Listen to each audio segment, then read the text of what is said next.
love the play and the movie, Phantom of the Opera. I really relate to the Phantom. There's just something, he's just this sad, pathetic character. He's this man who was born, he's born deformed, he's born not whole. There's something about him that's so frightening that his own mother rejects him. And so he goes through life with half of his face covered with this mask. And he lives down in the dark underground of the Paris, of the opera house. He lives way down in these caves. And yet, even as he lives down in these caves with this broken, deformed man, he so wants to have a connection with another human being. We're made for that, and he longs for it. And so as the story goes, he begins to spy on this beautiful singer in the Paris Opera Company, and he falls in love with her, and he wants to bring her down to his cave because he wants to have a relationship. He's hungry for connection. So he lures her down there to his cave, and the whole time, you can see it, she's scared, she's afraid, she doesn't know whether to trust this man. He looks frightening, she's ambivalent, she doesn't know, but she goes with him. And when she gets down into these dark layers of this cave, she takes off his mask, she pulls it off his face, and suddenly he's revealed in all of his horror, all of his shocking brokenness. And she is terrified, and she runs screaming out of his dark cave.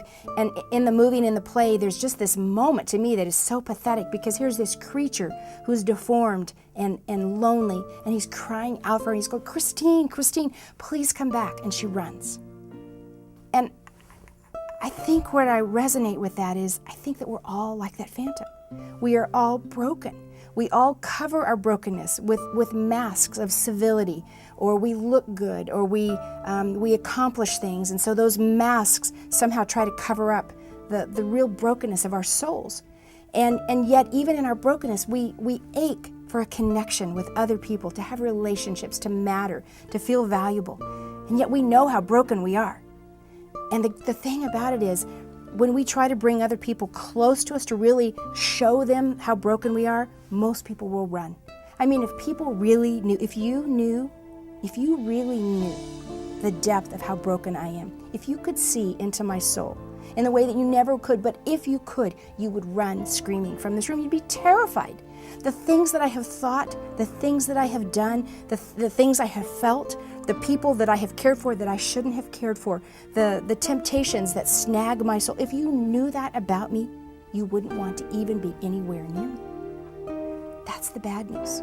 But the really good news is that God is the one who can come into the deepest cave of my soul, into my inmost being, see everything about me, know every thought, every action, all the stuff that I wanted to act out and didn't, the stuff that I did act on and regret, all the things that I wish I had never said but I said, all the things that I wish were different, all the things that I'm so ashamed. And he sees it, and he doesn't run terrified, he doesn't run screaming from the room. He accepts me. He loves me.